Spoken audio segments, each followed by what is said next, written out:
Everyone, welcome to the Mobile Ecosystem Forum Roaming Faceoff Round 4.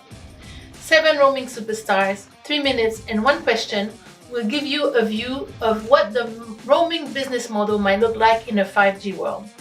From my point of view, the 5G roaming business model is not going to be just one, but multiple. Very different business model for different requirements and use cases.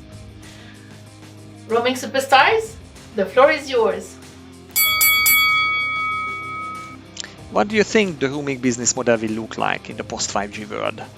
So for us, the assumption at this point in time in the early 5G monetization strategy will be a differentiated pricing model, i.e. retail will have a certain pricing model, but there's more and more enterprise use cases where quality will be important. So each use case will cater for a specific pricing model and specific quality parameters. The roaming business will be totally 100% data-centric. There will be no more circuit switch voice because there is no circuit switch fallback in the 5G roaming. So all the voice must be updated to a VoLTE, voice over LTE, to be addressed in the 5G world.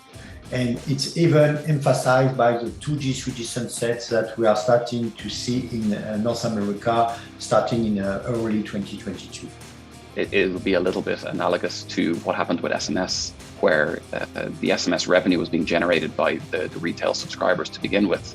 And then it evolved to a situation where it was just included as part of their package. However, then enterprise came in and wished to send SMS from enterprises to consumers. And I believe we'll see the same thing for roaming, where IoT devices or enterprise would be willing to pay for access to these services from the operators. And I think that's where the roaming business model will really show a differentiation between those two market segments.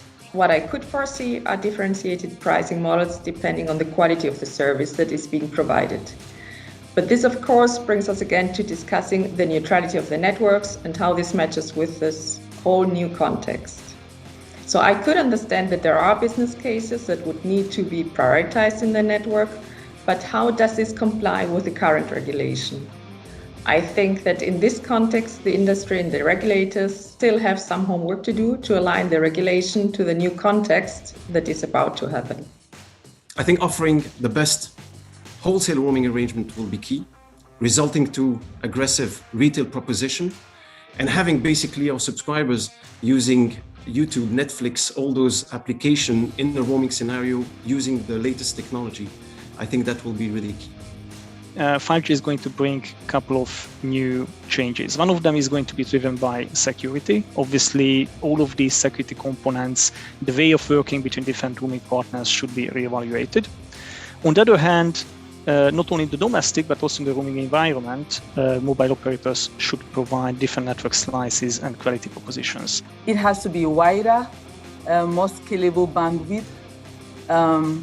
There has to be volume-based and revenue-based commitments with beautiful and aggressive roaming plans for customers who have gotten used to using data throughout the pandemic.